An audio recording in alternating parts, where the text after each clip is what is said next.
Welcome to Daily Life Connection. Thanks for coming back and joining me again today. Luke chapter 15, the story of the father and the two sons, and the incredible Father of prodigal grace toward us. Today I want to talk about how grace makes it easy to be in the Father's presence. Grace makes it easy to be in the Father's presence. This son came home, and I'm sure he was incredibly uncomfortable, knowing all he had done, the shame he'd brought to his father, all that stuff, his failure, his loss of the money. I'm sure he would not find it easy coming down that road. I expect in his heart, every step, his anxiety rose a little, don't you?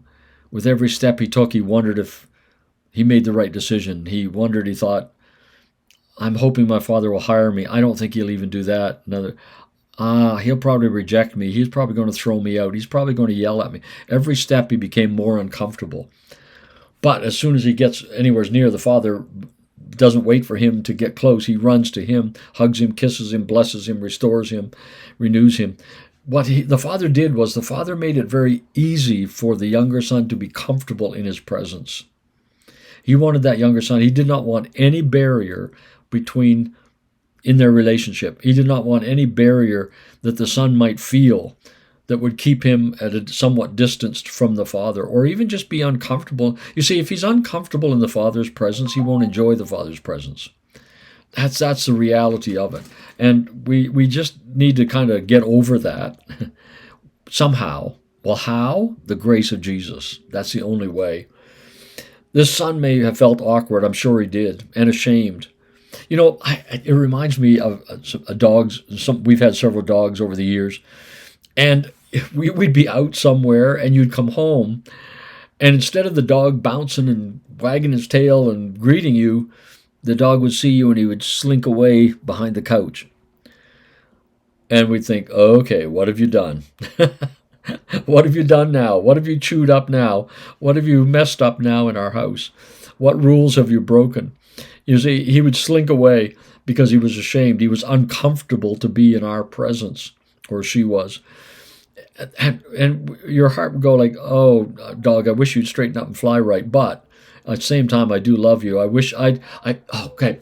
Which time do I most enjoy? When I come home and the dog is bouncing and jumping and wanting to give me kisses and wag his tail and enjoy my presence? Or when he slinks away behind the couch? Well, obviously, I enjoy it when the dog is comfortable in my presence. And that's what God has done for us through Jesus. He's made it so we can become, he said, come boldly before the throne. Come with confidence. Come into my presence. I mean, it goes back to the story of Mephibosheth in the book of Kings, doesn't it? Remember Mephibosheth, who was crippled in his feet and was the son of the former king, or the grandson.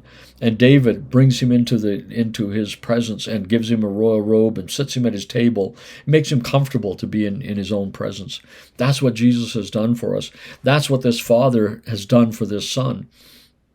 He's made that guilty person feel ill at ease, or feel at ease. I'm thinking, if I'm guilty and I come before a judge and I know I'm guilty, I am very apprehensive. I am very nervous. I am in anxiety about what's going to happen here.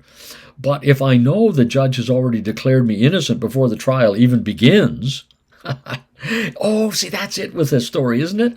The father hugs the son, kisses the son, robe, ring, sandals the son, celebrates the son before the son has ever had chance to improve his performance, before the son has even had chance to make amends.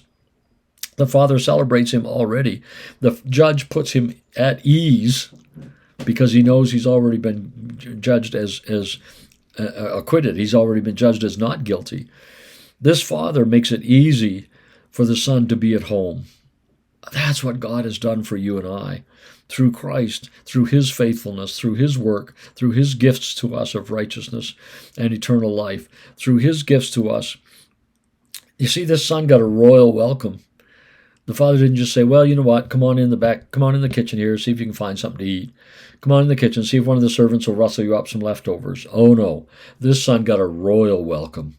A royal welcome. And he got public approval. Did you notice that? The father didn't wait for the kid to get in the house before he hugged him and kissed him. The father ran down the street, right out in the public, right out in the open place, and he hugs his son. He gives him public approval. He pre-approves him for the house. That's what God has done for us in Jesus. He has pre-approved you and I to qualify us, excuse me, to be in his house, to be in his presence. Such incredible good news for us. And then he gave him the right clothes, so he just fit right in. This son didn't have to be uncomfortable that he wasn't dressed properly. He didn't have to kind of stand over in the shadows and hope no one noticed the gravy on his shirt or the hole in his pants or whatever it might be. No. The Father has made it so that he can walk around in that party very much at home, very much at ease. That's what he's done for us. This grace of God makes it easy to be in Abba's presence. So if you're not at ease in Abba's presence, then perhaps we haven't understood grace yet. Perhaps we haven't let him embrace us and put a robe on us and a ring and sandals and hug us in public and approve us. That's what God's done for us. Enjoy his presence today, will you? He'll be happy and delighted. Don't slink behind the couch. God bless. We'll talk again tomorrow.